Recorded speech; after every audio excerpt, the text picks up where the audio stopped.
शादी के बाद पहली रात यानी सुहाग रात मनाने का इस्लामिक तरीका क्या है।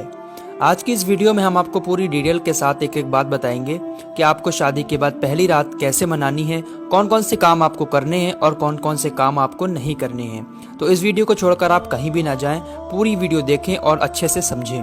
आगे बढ़ने से पहले एक छोटी सी गुजारिश है, अगर आपने अभी तक हमारे चैनल को सब्सक्राइब नहीं किया है तो हमारे चैनल को सब्सक्राइब कर लें और अगर वीडियो पसंद आए तो लाइक कर दें।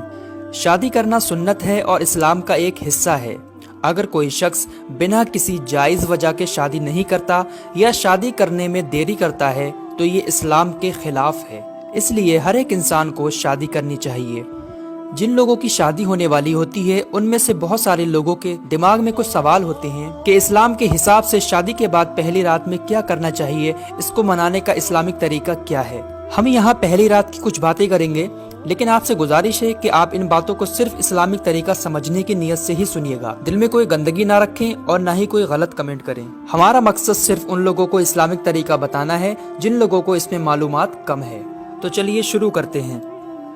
शादी के बाद जब लड़का रूम में जाए तो सबसे पहले अपनी बीवी को सलाम करे, उसके बाद खैरियत मालूम करे और दुल्हन से थोड़ी सी बात करने के बाद उसके माथे के थोड़े से बाल अपने सीधे हाथ में पकड़कर ये दुआ पढ़े।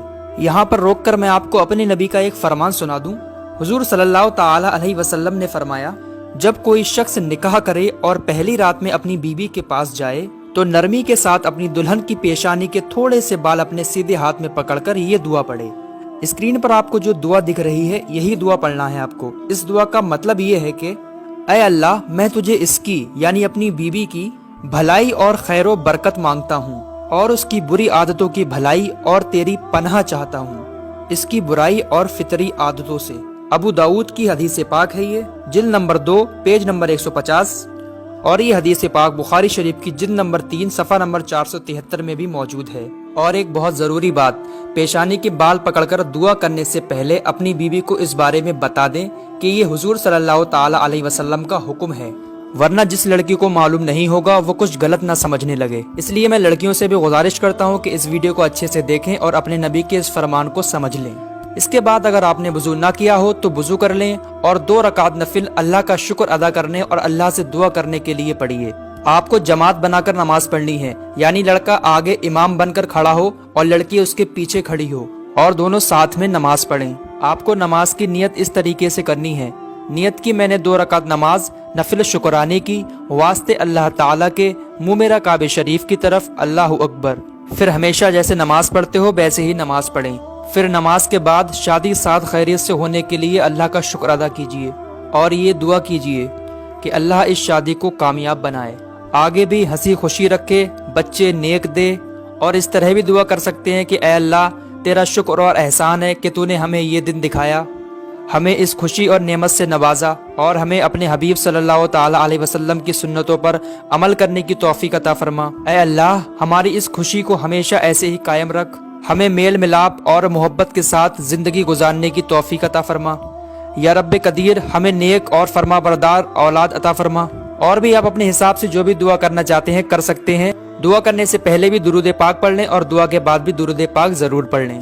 अब नमाज के बाद किसी भी काम में जल्दबाजी ना करें, बल्कि लड़की से थोड़ी इस तरह से बात करें कि लड़की की थोड़ी शर्म दूर हो जाए।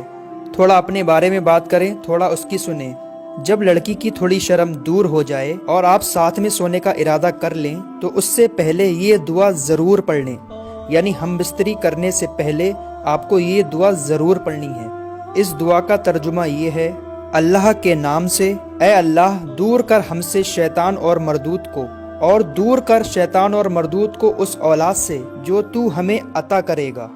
जो शख्स इस दुआ को सोहबत के वक्त पढ़ेगा तो अल्लाह अगर उस पढ़ने वाले को औलाद अता फरमाए तो उस औलाद को शैतान कभी भी नुकसान नहीं पहुंचाएगा।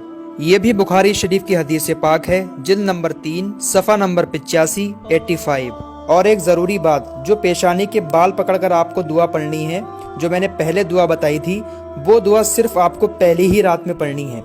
और जो अभी दुआ बताई है मैंने लास्ट में, इस दुआ को आपको जब भी अपनी बीवी के साथ सोने का इरादा करें, हम बिस्तरी करने का इरादा करें, तो इस दुआ को उससे पहले पढ़ लें। इस दुआ को पढ़ने के बाद अगर सोहबत करेंगे तो इंशाअल्लाह आपकी औलाद बहुत नेक पैदा होगी और शैतान उस पर कोई भी असर नहीं करेगा। शैतानी हवाओं से, बुरी बलाओं से महफूज रहेगा इंशाअल्लाह ताला। अल्लाह ताला हमें सारे मसाइल को समझने, याद रखने और उससे ज़्यादा अमल की तौफीक अता फरमाए, आमीन। बराए करम इस पैगाम को दूसरों को भी शेयर कीजिए। अल्लाह रब्बुल इज़्ज़त आपको इसका अजर अजीम ज़रूर देगा।